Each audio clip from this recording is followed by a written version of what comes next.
আসসালামু আলাইকুম বন্ধুরা, সবাই কেমন আছেন? আশা করি ভালো আছেন। তো বন্ধুরা, আমি বেশি ভালো নেই। আমি আপনাদের কাছে একটা কথা শেয়ার করতে চাই। তো আপনাদের মতামত আপনারা সবাই জানাবেন। সো আমি আজকে 10 বছর হয়েছে মালয়েশিয়াতে কাজ করি।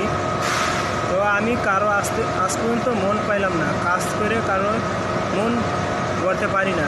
ঠিক আছে, এই দুনিয়া হচ্ছে স্বার্থপর দুনিয়া। স্বার্থ ছাড়া কেউ কাউকে এক পয়সার ভালোবাসে না।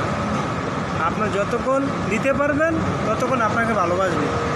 আপনি একটু কম দিছেন, এক সুতা পরিমাণ কম হয়েছে, আপনাকে ভালোবাসবে না। এটা আমি নিজে বাস্তব প্রমাণ।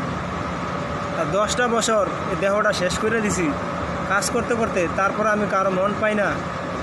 দেশেরটা বাদ বিদেশেরটাই বলতেছি। ঠিক আছে, তো সবাই সেফে কাজ করবেন, সবাই ভালো থাকবেন। ধন্যবাদ।